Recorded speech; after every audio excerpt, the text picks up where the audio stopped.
On est à un peu plus de 24 heures du match retour PSG Dortmund. Je vais vous donner mon avis sur ce match retour, sur ce match crucial, ce match historique du Paris Saint-Germain, qui peut l'être dans le bon sens comme dans le mauvais sens.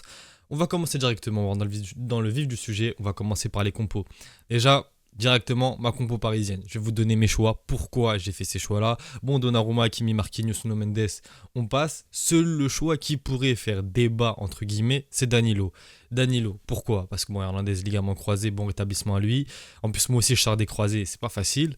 Beraldo, je vais m'expliquer. Il y avait le choix entre Beraldo, Danilo et Skriniar. Skriniar, voilà, je pense que voilà, ça suffit comme explication. Beraldo, j'aime bien Beraldo, mais face à Dortmund, il y aura de la profondeur. Vous allez me dire, oui, il parle de profondeur, il met Danilo. 30 secondes. Beraldo, on a vu face à moi ce qui s'est passé contre le Barça, j'ai vraiment pas aimé comment il se faisait aspirer par Lewandowski. Et encore, l'attaque du Barça n'est pas aussi rapide que l'attaque de Dortmund. Parce que Beraldo, il se fait aspirer par Füllkrug. T'as un mec qui s'appelle Sancho, qui a sali Nuno Mendes au match aller. Et t'as un mec qui s'appelle Adeyemi de l'autre côté qui bombarde aussi. Bon, on a Hakimi, tout ça. Mais dans tous les cas, si Hakimi en phase offensive, c'est une contre-attaque, on est cuit. Et Danilo également, pourquoi il peut être utile?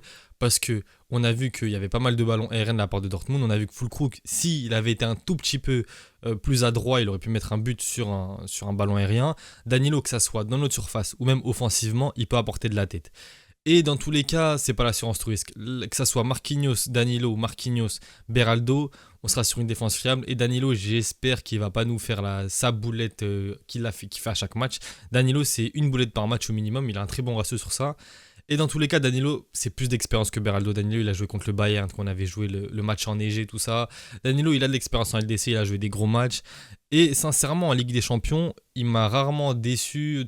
Comme ça, de tête, j'ai pas vraiment un match où il a fait une dinguerie. Et bon, on perd le match à cause de lui. Peut-être qu'il y en a, dites en commentaire, mais là, dans mes souvenirs, comme ça, j'ai pas. Ensuite, on passe au milieu de terrain. Vitinha devant la défense, c'est le poste où je trouve qu'il est le plus fort. Enfin, de toute façon, depuis qu'elle a été replacée en 6, pour moi, c'est depuis ce moment-là où il est vraiment fort. Ensuite, Zaire Emery, pareil, logique. D'ailleurs, je sais pas pourquoi Zaire Emery est à gauche, j'aurais préféré le mettre à droite, mais bon. En soi, même Asensio à droite, il revient sur son pied gauche. Maintenant, Asensio. Fabien Ruiz, comme Skriniar, hein, le match qu'il a fait au match aller, ceux qui ont vu le débrief, vous avez compris que son match, il m'a fait vraiment plu. Du coup, Ruiz, il reste sur le banc. Après, on peut mettre Ugarte. Sur TikTok, il y en a pas mal qui m'ont parlé d'Ugarte. Moi, mon choix d'Ugarte, pourquoi je ne l'ai pas mis justement? Parce que, bon, déjà, Vitinha sera 6, Ugarte en 8, j'aime pas trop. Balle au pied, c'est pas un maestro. Et je pense que, quand même, face au milieu de Dortmund, au Parc des Princes, je pense qu'on aura la maîtrise du ballon. Donc, Ugarte, pour moi, il est là. Par exemple, une équipe comme le Barça, dans mes souvenirs, je pense que j'avais mis Ugarte où j'avais dit qu'il fallait le faire rentrer assez rapidement parce que je voyais le Barça nous écraser au milieu, ce qui n'a d'ailleurs pas forcément été le cas, surtout au retour. Bon, il y a les cartons rouges. Et du coup, c'est pourquoi il y a Kanginli aussi. Mais pourquoi j'ai mis Asensio? Parce que pour moi, Kanginli, il a plus ce profil de. Comment dire? Ce profil de super sub. Et Asensio, dans tous les cas, c'est un joueur assez neutre depuis qu'il est à Paris. Il a fait un bon début de saison. Mais voilà. Et après, encore une fois, c'est là où tu vois les limites du milieu de terrain parisien.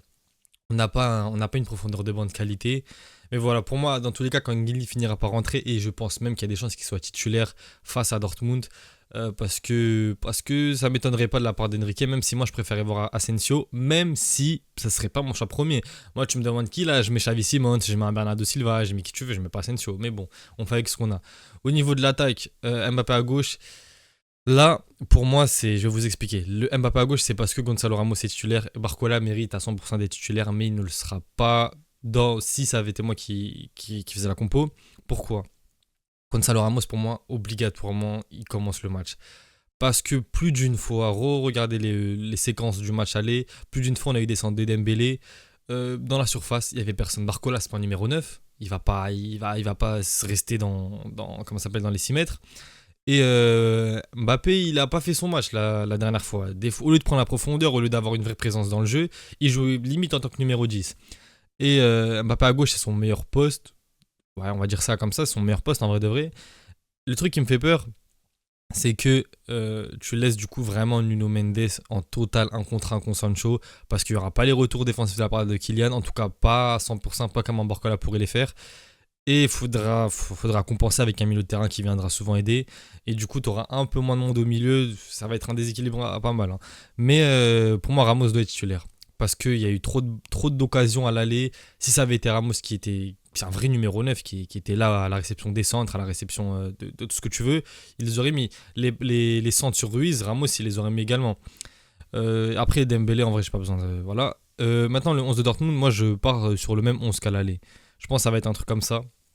Maintenant, le moment fatidique, le moment tant attendu, le pronostic. Alors, bon, là, vous avez vu la compo Dortmund, je vous laisse quand même revoir vite fait. Sancho qui avait fait un match exceptionnel. Maintenant, on va passer au match de demain.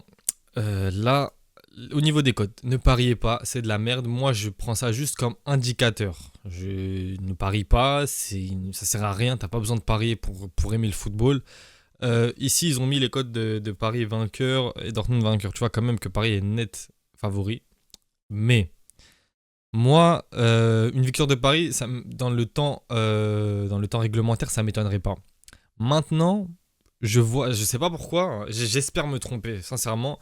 Je vois ce match aller en prolongation. Je sais pas pourquoi. C'est comme ça, c'est un feeling que j'ai depuis le match, depuis que ça s'est terminé le match aller. J'ai l'impression que Paris va aller en prolongation, mais je vois quand même Paris se qualifier. Je vais pas donner de score, je vais pas donner de trucs, mais je vois un match qui va en prolongation, je vois un match assez compliqué pour Paris. Surtout que quand tu vois que Dortmund, c'est Augsbourg en face, d'accord, mais Dortmund, ils ont en collé 5 le week-end dernier, ça veut dire quand même ils arrivent, en plus c'était pas leur équipe type, ils arrivent avec de la confiance, tu vois. Ils en collent 5, mais par contre, juste Augsbourg, ils sont combien de chez?